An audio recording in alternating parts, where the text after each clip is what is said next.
And welcome into the State of Purple and the State of Purple podcast. He's Jack Day. I'm AJ Mansour, and this is the State of Purple podcast, KFAN's Minnesota Vikings podcast, presented by Soda Stick. And for those of you who are watching on our live video stream, you might see something a little bit different. That 15% off discount from Soda Stick is actually a 30% off end-of-season blowout deal. All football merch at sodastick.com, a 30% off if you use the promo code State of Purple.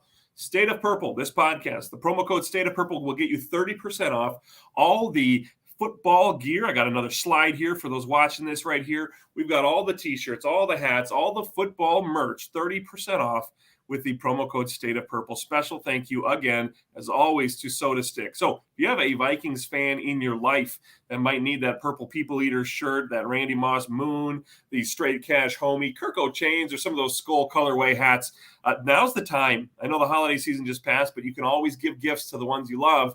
30% off with the promo code State of Purple at sodastick.com. Thank you to sodastick.com for your support of the State of Purple podcast. Jack, last week we talked, and I think in the back of our minds, felt like this day might be coming. The season has wrapped. The Vikings lose out of the playoffs. The season that was an amazingly fun season is over.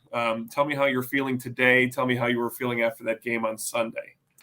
Yeah, it wasn't fun, obviously. We can start with that because I think you and I both had higher expectations for this team in that game, at least. I think we kind of both had the same vision of what was to come for this team had they beaten that Giants team. I mean, they're letting Daniel Jones and Isaiah Hodgins have a field day. What is George Kittle and McCaffrey and Ayuk and Deebo Samuel going to do to this defense? So I think it would have been a worse game if they would have had to go into San Francisco. But at the end of the day, I think if the Vikings win that game, they have a better feeling going into the season next year. Now they end 13-4 or 13-5 if you include that last loss, and it was a great regular season. But the word fraudulent was thrown around pretty regularly about this team, and quite frankly, they went into that game against the Giants, and the defense kind of proved that to an extent. I don't want to discredit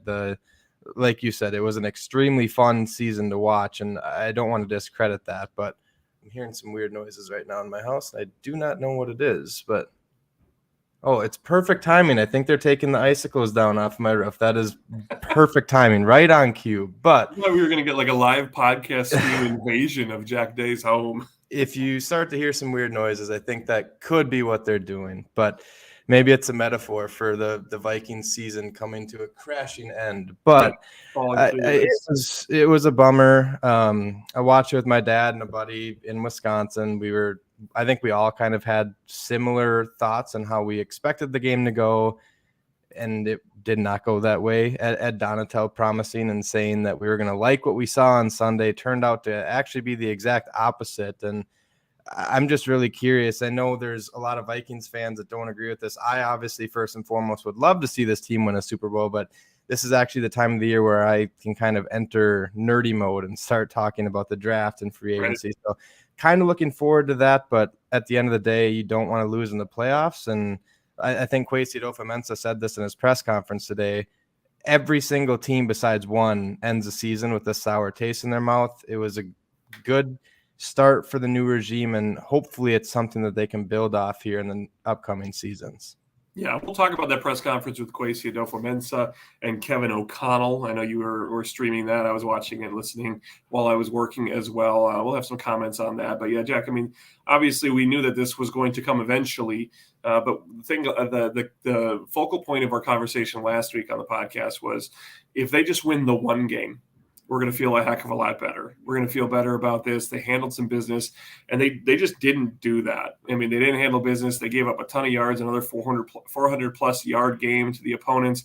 Couldn't stop the run, couldn't stop the pass. I mean, clutch passes, tackling was poor. It seemed like every scenario where you needed 9 yards, they threw an 8-yard pass, and then two guys would tackle him, but then they would move the pile forward 2 more yards. They didn't wrap up. They didn't, all these things that we've been talking about throughout the season. a little focal point in this game number 1, and something that happened in game number 5, something that happened again in game number 7. It all culminated in one game, and that's what's supposed to happen in the playoffs, right? You look at all the game tape from your opponent, you find the holes in their armor, and you figure out how to attack them. And the New York Giants came with a game plan that worked perfectly. Across the board, worked perfectly against the Minnesota Vikings, and it didn't feel like the Vikings just had any punches back when they were getting knocked down. They obviously tied that game late in the game, but if we hadn't gone through a season where we had experienced so many comeback victories, close victories, dramatic wins, I think that even the tone of that game last Sunday would have left the fans feeling like, yeah, we tied it, but we're not going to be able to stop them, and we're not going to be able to put more points on the board. And we're going to do the 3-yard check down on the final play when it's 4th and 8. All these things, I think we just maybe felt like the magic would continue, and the clock struck midnight, and it just didn't continue for the Minnesota Vikings. So bitter taste. We like free agency, we like the draft, but we like it to talk about it a couple weeks from now. Not quite yet. So we'll take it and we'll lose it. We are live streaming this, and there are questions coming into the chat already. A lot of opinions on this game. The fan line was crazy this last week. Social media has been bonkers the last couple of days. We'll continue to take your conversations on this live stream if you are watching right now. So if you have any comments, throw them in the chat right there. A lot of those comments, Jack, are surrounding this Minnesota Vikings defense, the status of Ed Donatel. How about you start the conversation here telling me what Kwesi and Kevin O'Connell had to say about Ed Donatel and this Vikings defense, the status there. He's still under contract. He's still hired for now. But what did they tell us in this press conference about the situation with the defensive coordinator? Yeah, they pretty much said that they're still in evaluation mode, and that goes with players and with the coaching staff. So I know it seems pretty common across Twitter that this fan base wants Ed Donatel out. I don't necessarily know if that's the answer. I don't know if it comes down to a player standpoint or a schematic standpoint, or if it's a combination of both. But there were members of the media that were asking questions, and rightfully so. But this defense, I know we talked about this throughout the season, but it always seemed as if they were a step behind, whether that was in play calling or actually in terms of speed. Like, it just seemed like you could visibly see this defense continue to regress in ways that we were already kind of accustomed to seeing in the Mike Zimmer regime. There's the Eric Kendrickses of the world. It just felt like there were plays where he was a hand away from getting his hand on the ball and breaking up a pass. And 2-3 years ago, we were so used to seeing Eric Kendricks make that play. The secondary, I know there was a lot of injuries, but it was a disaster. So I said this a couple weeks ago. I wasn't necessarily against Ed Donatel returning, but I think this game kind of shifted my perspective a little bit. I'm on board with a complete overhaul on the defensive side of the ball, and that's a player standpoint, that's a coaching standpoint, and I just think they need to get faster, and that they're going to have to start seeing what they have in some of these younger players. We got to see a little bit of a glimpse of Brian Asamoah. We talk about speed. When that guy was on the field, he looked like he was the fastest one to the football every single chance that he got. And you talk about Lewis Seen and Andrew Booth and Caleb Evans. This defense is going to look a lot different next year, not only because of it being ranked the 31st overall defense, but because it has to. The Vikings are strapped for cash as well. So there are going to have to be a lot of tough decisions that Kwesi Adofo-Mensah and Kevin O'Connell are going to have to make.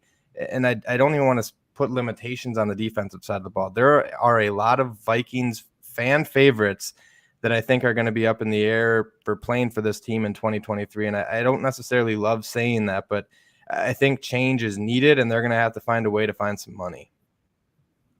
Well, I mean, fan favorites quickly become fan enemies or fan hated players when they are too slow or when they age out, and then it becomes ugly, right? What we don't want is those scenarios to turn into there, and we're starting to see the first glimpses of that. So, Jack, before we tie this podcast together at the end of it, we will go through a list of names of free agents. We'll go through a list of names of players that are not free agents but have some interesting contract situations, and even some of the opportunities you mentioned where maybe they're just playing their way out of the system, the new coaching regime. They just might not fit quite as well as they maybe once did with the old regime. So we'll go over those names a little bit. But when we talk about that defense, the struggles that they had, there were glimpses of good things. You mentioned Brian Asamoah, who had an injury in that last game, so he wasn't out there the entire time, wasn't able to spy Daniel Jones or help those opportunities. You saw Danielle Hunter have games here and there, right? The consistency really wasn't there. Zadarius Smith came on early, really strong. He was one of the best players in the NFL, and then had a lingering injury that kind of slowed him down. When you look at, you talk about complete overhaul. We might really be talking complete overhaul when it comes to this defense, because there really was not a single strength when it comes to the production, the value, and the cost when we look forward to the future. Am I missing something? We obviously have young players that had injuries. Andrew Booth and Lewis Cine will be part of the mix next year to some extent. We don't know what that looks like. But is there anybody, when you look at that defense, that says this person, player, position needs to be back next year no matter what? That's a very tough question. I think you can start with some of those younger guys in the secondary. Brian Asamoah, I think there's more players that I can list that I can say don't need to be back than there are that do need to be back, which I think speaks volumes of how we got to witness this defense this year. It wasn't pretty, and there's going to have to be changes, but I think Danielle Hunter is an interesting one because he's one of those guys that is actually still on the right side of 30. He's 28 years old. I don't have all the contracts and stuff up in front of me, but like you said, he did have his waves of production this year, and it kind of seemed like later in the season he kind of started to click more in the 3-4 switch, which could be a good thing moving forward. But it just seemed as if there were players out of space in this defense, or out of place, not out of space, maybe space too, because they were giving up a ton of space against that Giants offense. But I would say Danielle Hunter is one of them. And then there's not a lot of names that are safe. I think you look at the contracts of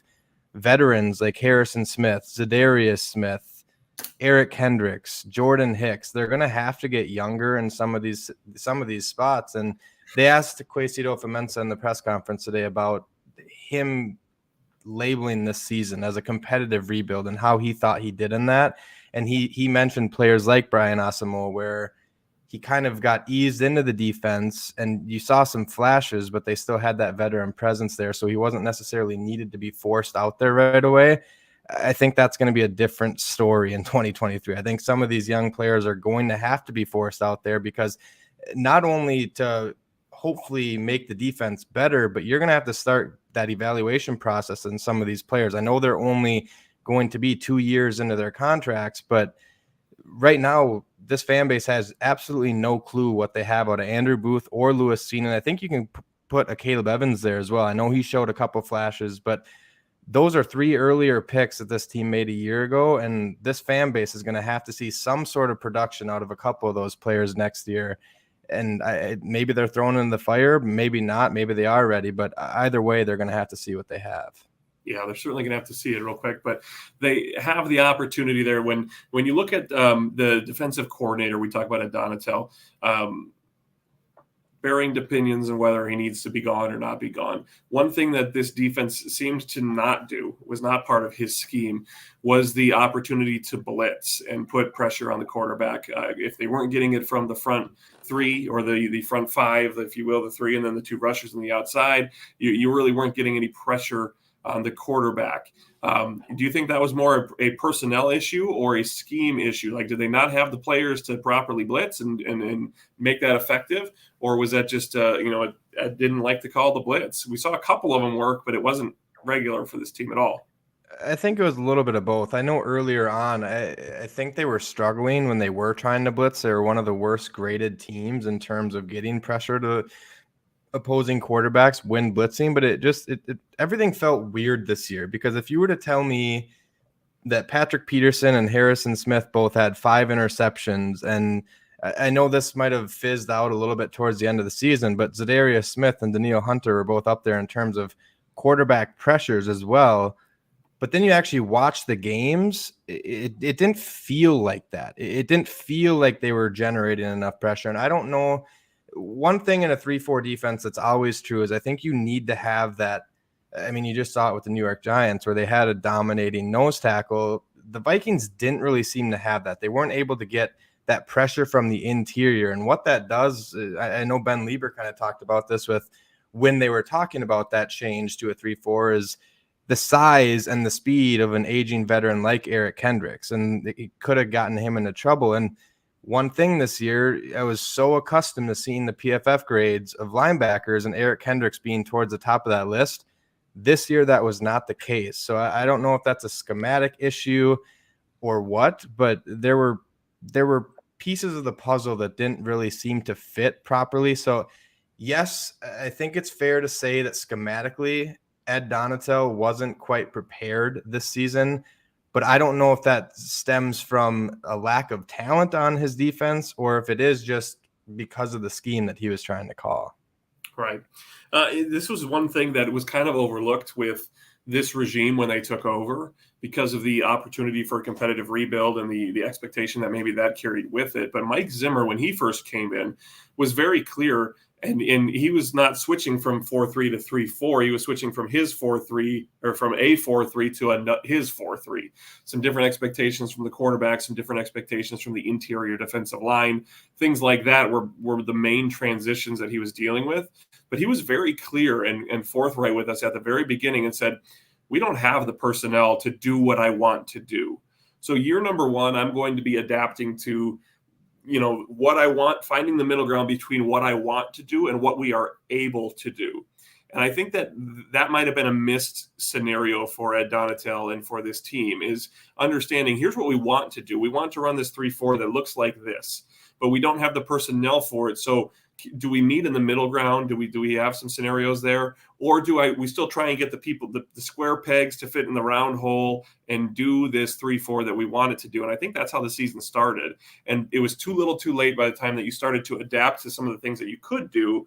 And, this is a scenario then where you have another year of free agency, another year of drafting, a lot of turnover on this team. And we're probably looking at year number 3 before you really get a fair opportunity to see what this defense under this scheme with this leadership could look like. It's not going to sit very well with a lot of Vikings fans who want Ed Donatel gone 2 days ago, and they don't have the stomach to sit for 2 more years. But that's probably the reality of it. Doesn't mean that he's safe, doesn't mean that he's going to get fired, but that is commonly the scenario that you see when you have this full-fledged turnover there and you have this opportunity to do that in a couple draft classes and a couple free agency classes.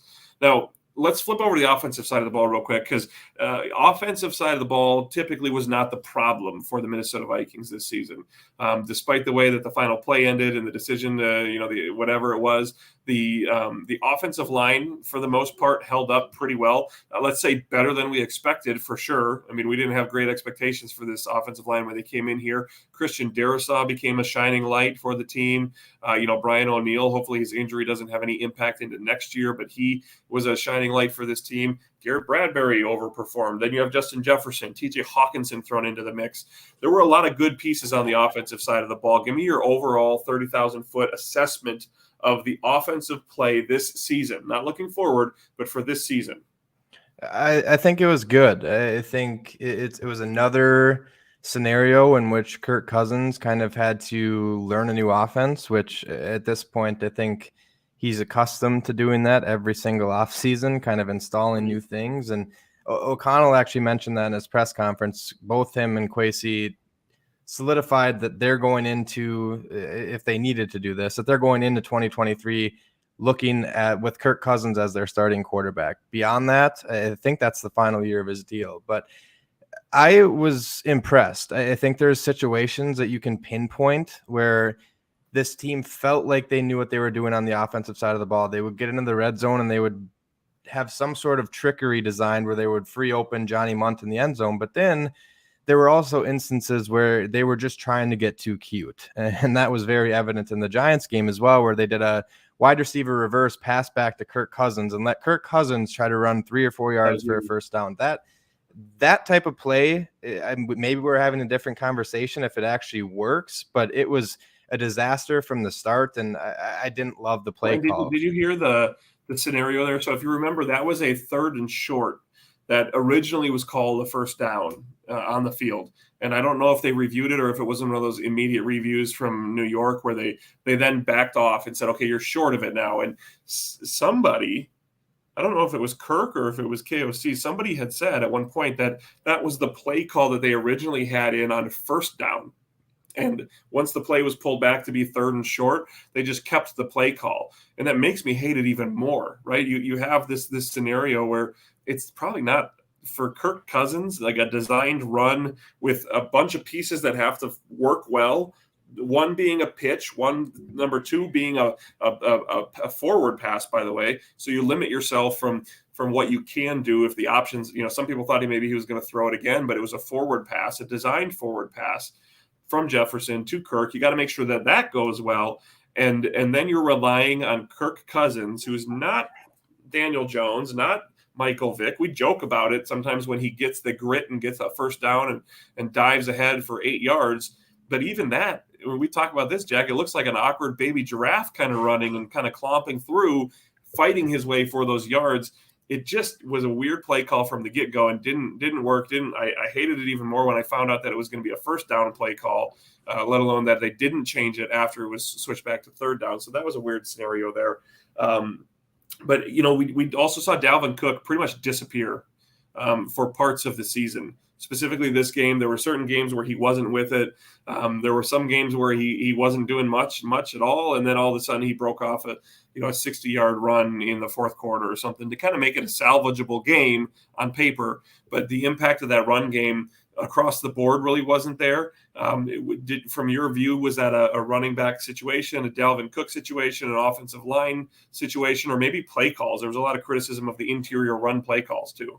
I think it's a little bit of everything, and that's exactly where my head went when you were talking about this, was trying to force Dalvin Cook in between the tackles, and that has never been a strong suit of Dalvin Cook. And again, going back to what you said about trying to fit a square peg in a round hole, maybe that's a Dalvin Cook thing too. Maybe Dalvin Cook isn't the style of running back that Kevin O'Connell sees in the future of this offense, but there were certain play designs that they had. What game? That was the Colts game where they came back, where they had that amazing screen drawn up and he took it 60 or 70 yards to the house. There was instances where he would still show those flashes, but overall, like I said, I was impressed by the offense. I think looking ahead, there's going to be some tough decisions, starting with Dalvin Cook and starting with Adam Thielen. As much as all the Minnesotans out there don't want to hear that, I think he's due like $20.3 million. And this is a team that, quite frankly, they have to pay Justin Jefferson in the near future. They're going to have to do that.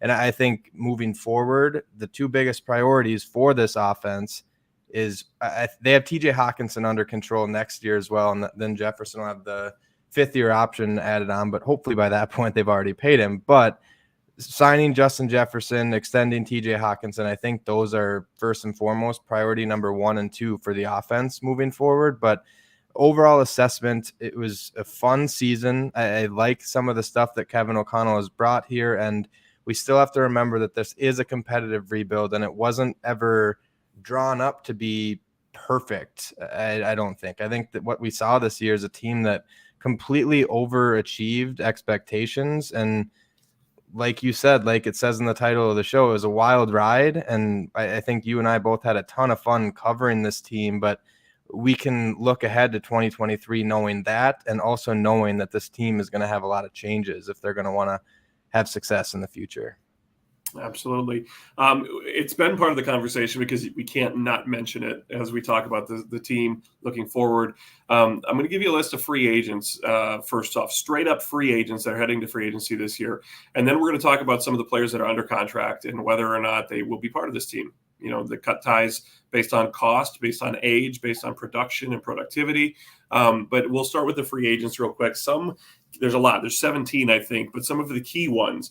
We're talking about, I'm going to list 1, 2, 3, 4, 5, 6. I got 6 right here, Jack, that I'm going to list off. And I want you to give me your list of who you prioritize to keep out of these 6. Okay. I got running back Alexander Madison, center Garrett Bradbury, kicker Greg Joseph, cornerbacks Patrick Peterson, Duke Shelley, and Chandon Sullivan. Anybody stand out in that group that you need to have back or you're very interested in having back for next year? There's 2, and I think Garrett Bradbury is either 1 or 2 on that list, which if I could go back in time and tell myself that I was saying that at the beginning of the season, I think I would have laughed at myself. But it takes time to develop in the NFL, and I do think people forget about that. I agree with that. I don't think Madison will probably be towards the bottom of that list. I've had friends with Patrick Peterson saying, well, he was our best cornerback this year. I don't think that says a lot, if I'm being honest with you.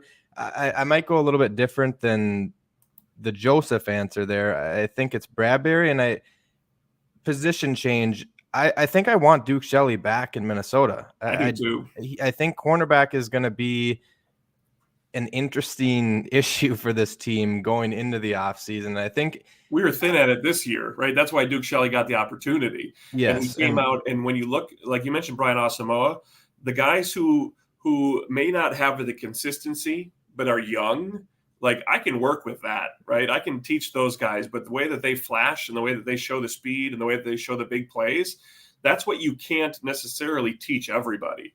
You can teach them consistency, form, being, more responsible out there, but you can't teach some of the stuff that guys like Asamoah and Shelley were showing. So I'm very interested. Again, I agree with that one, Duke Shelley, and seeing him for another year.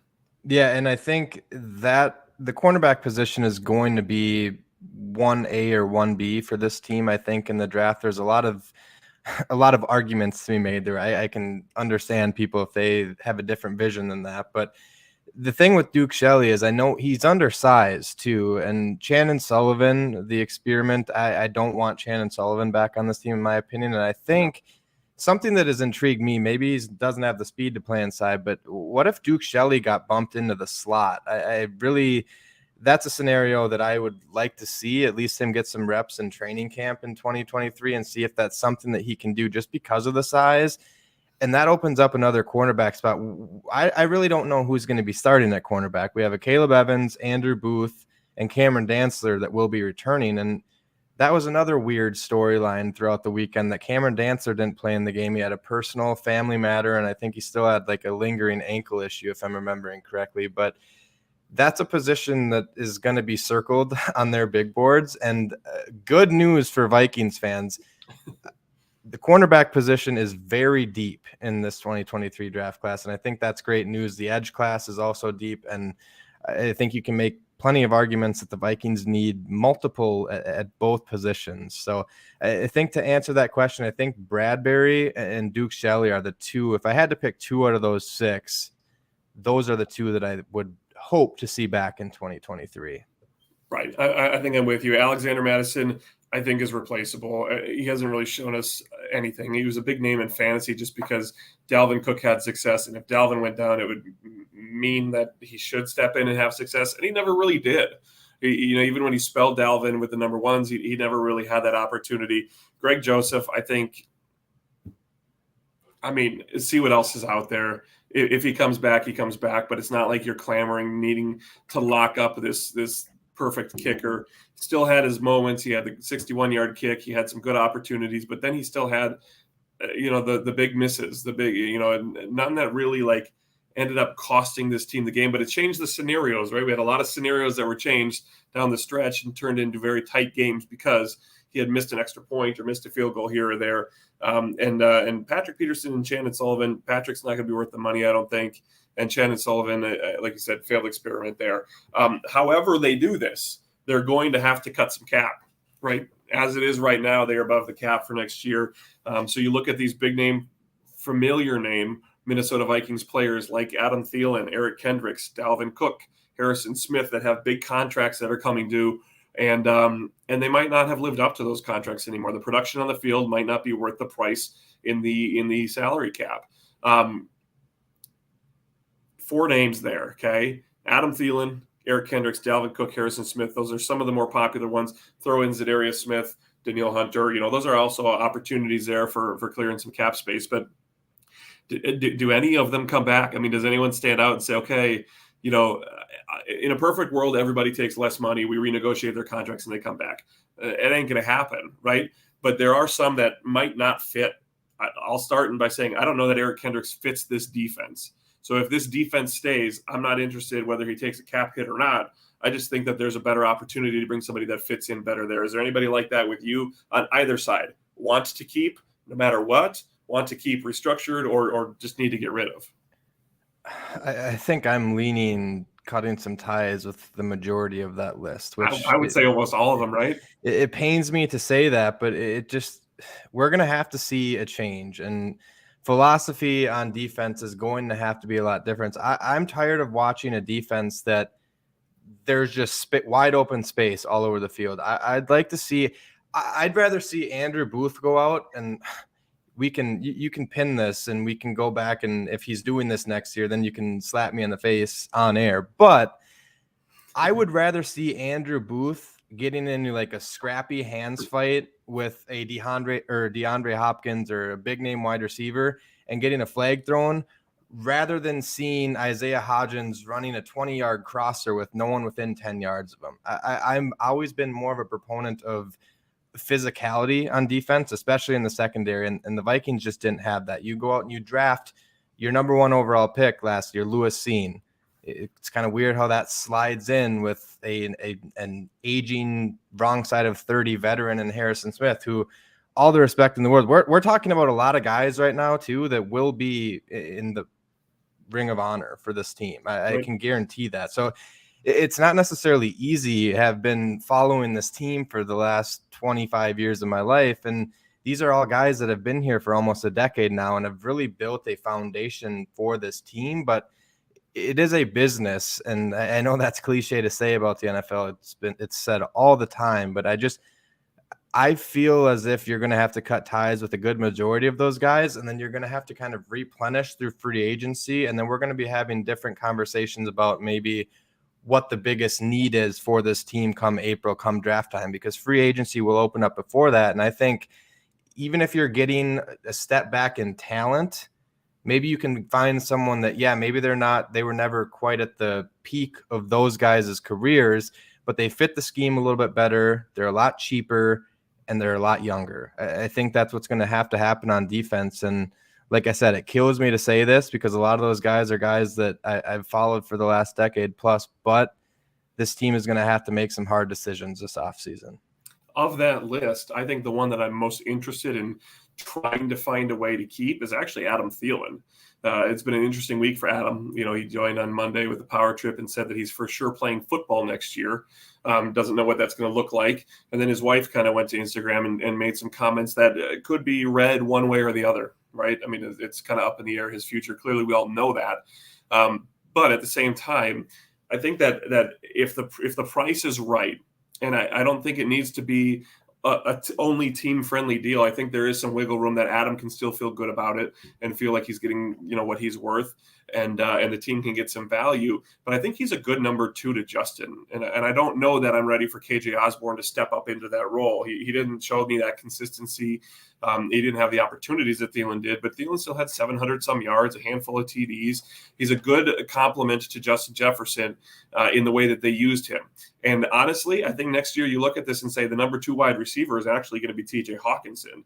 So now we're looking at a number 3 passing option. And if you can get Thielen for a situation where that price might be a little more manageable, I think that of these 4, specifically Thielen, Kendricks, Cook, and Smith, I think I loved Harrison Smith. I've loved the way he's always played, but I think that we're turning the corner there, and it might not work out for him to continue with this team. Eric Kendricks doesn't fit the scheme. We already talked about that. Dalvin Cook not worth the money. I mean, it's as simple as that right there. So then you look at Thielen, and I think there still is some desire to stay and finish his career here in Minnesota. He said that on Monday. It's not a secret that that's what he wants. But he also wants to play football for the value that he thinks he's at. So it's all about where he thinks that value is, where the team thinks that value is, and if they can find a common denominator there to kind of land on it. So I think that there's an opportunity there for him to stay, and that's the one I'm interested in keeping around. But again, they flat out need to cut money. They need to clear cap space, and then you need to hope that you need to start getting some hits in the draft. It's been a while. It's been a while since this team had a draft where you can look back on and say, "Holy smokes!" I mean, there's teams throughout the league where you look at their first 4 or 5 rounds are all contributing, if not starting players on an NFL roster.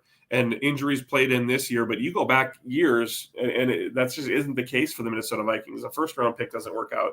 The second and third don't work out. We trade back. We do this, all these things. We accumulate these picks. And every once in a while, we find a 6th-round pick that turns into something. But generally speaking, I don't remember the last time that I look at a draft and I say, holy smokes, that draft pretty much from top to bottom, it doesn't have to be perfect, blew me away, right? I mean, you go back to, I think 2015 is who, that was uh, Trey Waynes, Eric Kendricks, Daniil Hunter, and Diggs were all in that one. all right, so 3 of 4. I mean, Trey Waynes, was very slow to go and had Yeah. burned the bridge by the time he started doing something to the point where he was gone. But you're right; those other 3 are solid. But outside of that, I mean, it's like this team is just we're the consistency needs to be there. You don't have to be perfect, but you need contributors. And they just haven't been able to get that. So they need to start doing that. They need to do that. There's a lot of discussion that we can have throughout the offseason here, Jack. I mean, that we're going to turn the corner here, put a wrap on this season, and then start looking forward because that's all we have left. That's all we can do with this team. But before we fully say goodbye to 2022, tell me, what was your favorite moment of 2022 season? The ups, the downs, the season as a whole, something that really there's some things that we'll never forget, but is there anything that stands out to you as maybe the top of the crop for this 2022 Minnesota Vikings season? Yeah. I say this it's not fully true because people are going to be bashing me that I say this because of the check down that he just had at the end of that game. But I think Kirk Cousins negated a lot of the narratives that he's been held against unfairly throughout his career. You and I have talked about his lows and we've talked about his highs, but I think we've been pretty consistent supporters of his game over the last couple seasons. And this season with a new coach kind of proving that, hey, this is something that I can do year in and year out if you give me the right coaching staff and the right system to fit in. And it's not like he had bad years before, but the stats were always there. The stats were there this year, and they were actually a little bit worse because the completion percentage were down, the interceptions were up. But Kevin O'Connell unlocking a more aggressive version of Kirk Cousins where he was at his best late in games, 8 game-winning drives, and still having the top 5 stats. I think Kirk Cousins deserves a round of applause for kind of changing how we went about his business this year. I mean, there was a story in the Star Tribune talking about how much different he is in this offense because he's actually calling plays and changing stuff at the line of scrimmage. He's in a different zone in this Kevin O'Connell offense, and I've thoroughly enjoyed it. And I think that's what I would say is my favorite thing. My favorite straight up moment, I think it's the Justin Jefferson catch in Buffalo. That whole Buffalo game was something that Vikings fans across the board are not used to seeing. They're not supposed to go into the house of Super Bowl favorite teams and let alone win, but win in the fashion that they did, where Josh Allen fumbled a touchdown for us and Jefferson has that 4th and 18 catch. It was something special, just a small moment of a really special season that didn't end the way that we wanted. But like I said last week on the episode, the most important part for this Vikings fan base, in my opinion, was enjoying the ride, because I didn't have the expectations that this season was going to end in a better way than it did. Maybe it would have ended this way in a week or two, but I think it would have ended with a sour taste in our mouths. And I think it's important to reflect and acknowledge that it was a very entertaining season. Yeah, no doubt. And then you have all those moments, comeback victories, the games that came down to the wire, the 61-yard field goal that we're going to remember for a long time. But the one thing I'll walk away from this season that I think I appreciate the most is that the stench that was ruminating last year down the stretch that just kind of ruined the vibe. It just made it not fun, seemingly, for the players, for the coaching staff that was there. Nobody was having fun anymore, is gone. And it immediately turned into this beautiful, like, floral essence with Kevin O'Connell and Kwesi Adofo-Mensah. Not to say that it's perfect, right? There's still that, 2-day past expiration date milk carton that might be in there, might need to be moved on and gotten rid of. But at the same time, generally speaking, the direction of the team a year ago was down here. The morale was down here. The excitement from the fan base was down here. And simply with a change of tone at the top, a change of leadership, and then that impact that had on the locker room behind the scenes, really made it feel like everybody was bought in, and that went to the players, it went to the fans, and it really has me excited, and I think a lot of the fan base excited, despite some of the deficiencies. It has people excited for next year and what's to come. We didn't expect the 13-win season, right? That's plain and simple. Nobody expected that.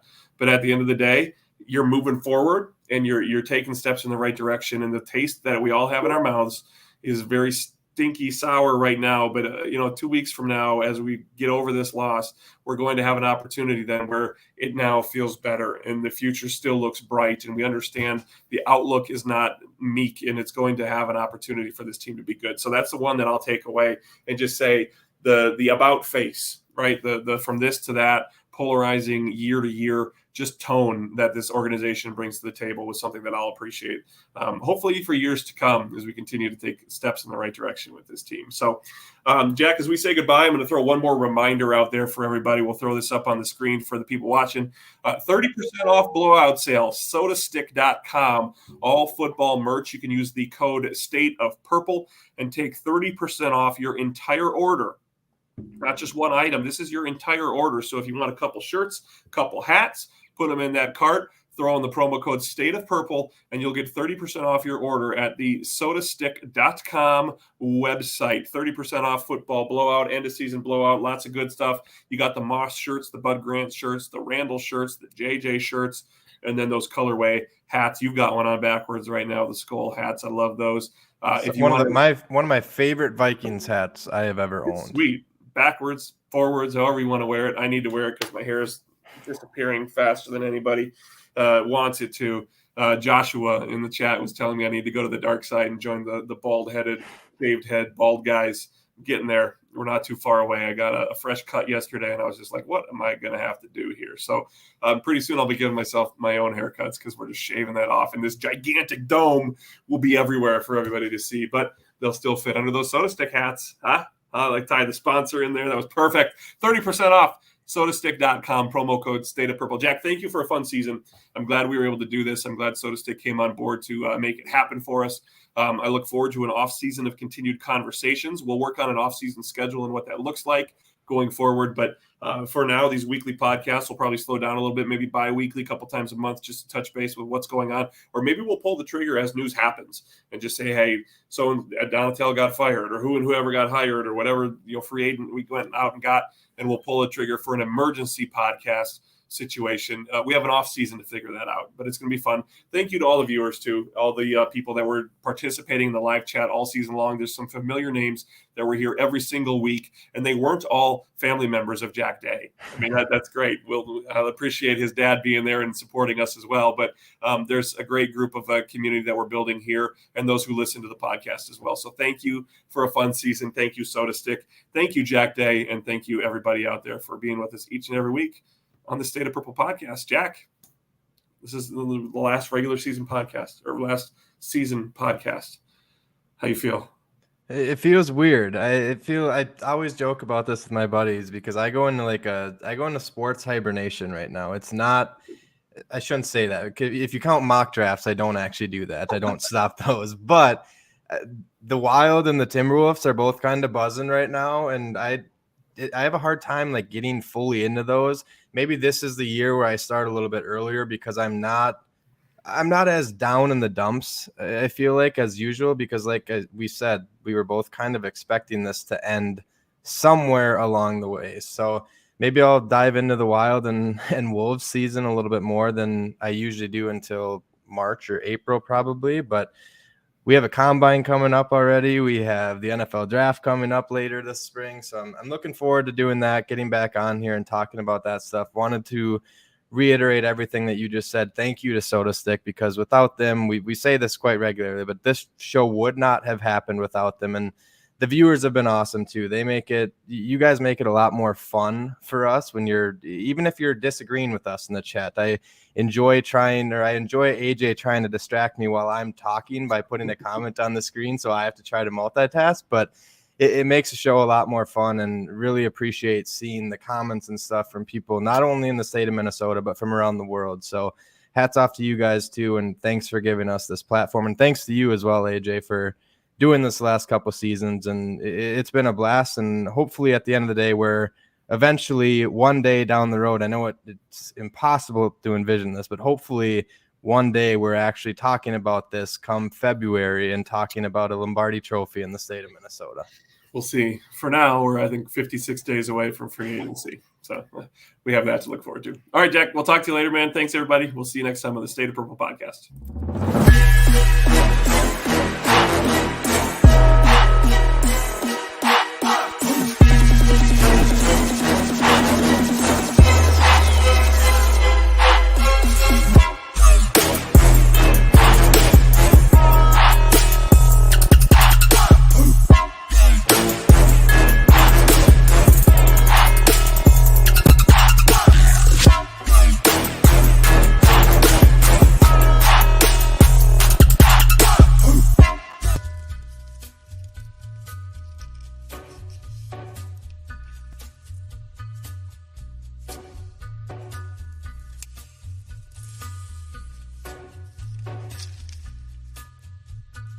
Take a little walk to the edge of town and go across the track.